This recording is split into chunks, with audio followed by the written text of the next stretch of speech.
All right, today we're going to dig into one of Indonesia's most important companies, Aneka Tambang, or as most people know it, ANTM.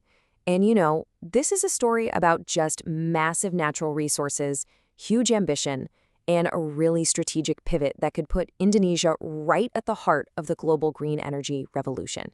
So let's just dive right in. So here's the plan. We're going to start with ANTAM's foundations as a national mining powerhouse. Then we'll get into its really unique ties to the government. After that, we'll look at the market chaos, the real roller coaster that forced a huge change in strategy. And finally, we'll explore their massive, and I mean massive, bet on powering the world's electric vehicles. Okay, first things first, let's just get a sense of the scale here. ANTAM isn't just another mining company. No, it's a foundational pillar of the entire Indonesian economy.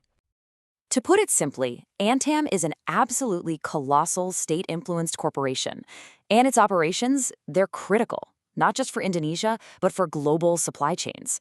Their own vision, what they say in their reports, is to become a leading global corporation, and they plan to do that through diversification and integration. So a big part of ANTAM's strength is its diversity. They deal in a whole range of commodities. You've got nickel, which is huge, especially for the future we're going to talk about. Then there's gold, a major revenue driver, and bauxite, which is, the essential ingredient for aluminum. Having this diversified portfolio, that's one of their core strengths. It really helps them weather the storms when one particular market gets choppy. Okay, now this is where ANTAM's story gets really unique. You just can't understand their strategy without getting a handle on the special role the Indonesian government plays in everything they do. So it all comes down to this one thing, the Dwi Warna or Series A share. The best way to think about it is like a golden share. You see, while regular investors hold the publicly traded B series shares, the government holds this one single special share. It's not transferable, and it gives them the ultimate power on all the big decisions, like who gets appointed to the board of directors. So what does this all mean? Well, it means the state always has the final say, period. And this structure, it actually represents a really big shift in how that state control is used.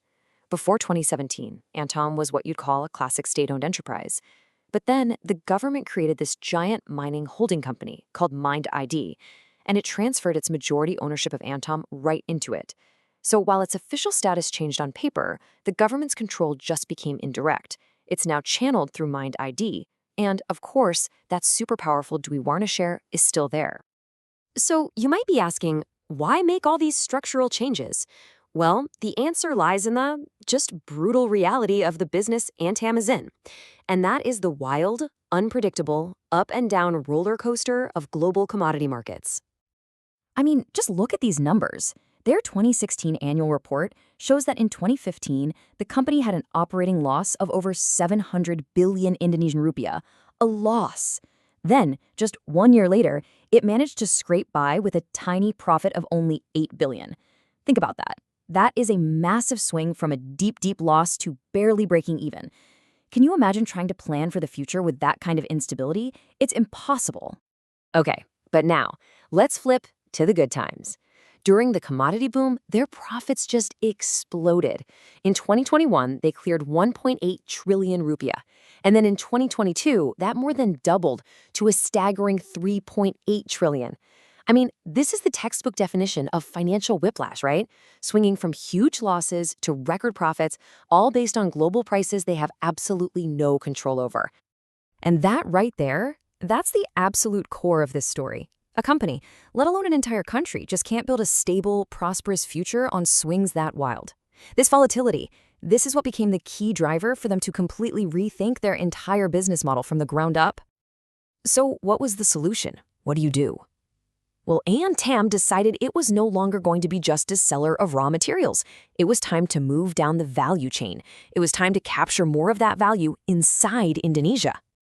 And the strategy to fight back against this volatility, it's both logical and incredibly powerful. It's a fundamental shift. See, instead of just digging ore out of the ground and shipping it overseas, they started a massive investment program. So step 1, you mine the raw ore. But then step 2, you build the industrial capacity. We're talking smelters and refineries to process it right there at home. And the result? Well, now they can sell much higher value products, things like ferronickel and alumina. This makes them a critical supplier for global industries and helps protect them from those crazy price swings of raw ore. And hey, this isn't just talk. We're talking about massive, tangible projects on the ground. Their annual reports are full of them. Huge investments like the Haltom nickel plant, which gives their production capacity a serious boost. Then you've got the smelter-grade alumina refinery, which is absolutely critical for the aluminum supply chain. And most recently, they're pushing hard into advanced hydrometallurgical projects. And those are aimed at a very specific and very exciting new market. Which brings us to the final piece of the puzzle, and maybe the most forward-looking part of this whole transformation. All of this downstream investment, all these projects, they're all pointing in one single direction, positioning Indonesia to power the electric vehicle revolution. And look, you don't have to take my word for it. This quote, right from their 2023 annual report, it says it all. They state very clearly that their new ventures are the foundation for the development of the EV battery ecosystem. This isn't some side project, you guys. This is a national strategic project, and it's designed to lock in Indonesia's place in the global EV industry. So really, the whole strategy boils down to this. It's about connecting the dots. It's about taking Indonesia's vast nickel deposits, processing them through these brand new high-tech facilities, and turning them into the critical, high-value components needed for pretty much every EV battery on the planet. It's an incredibly bold vision, right? To leapfrog from just being a resource exporter to becoming a genuine high-tech industrial player. Which, of course, leaves us with the big question. ANTAM's journey is this massive undertaking, right? It's driven by national strategy, by government control. But the global green economy, it moves at lightning speed. It's driven by fierce competition and technology that changes in the blink of an eye. So can this state-controlled national champion successfully navigate both of those worlds at the same time? Well, that's the challenge, and it's also the incredible opportunity that will likely define Indonesia's future. Thanks for joining me.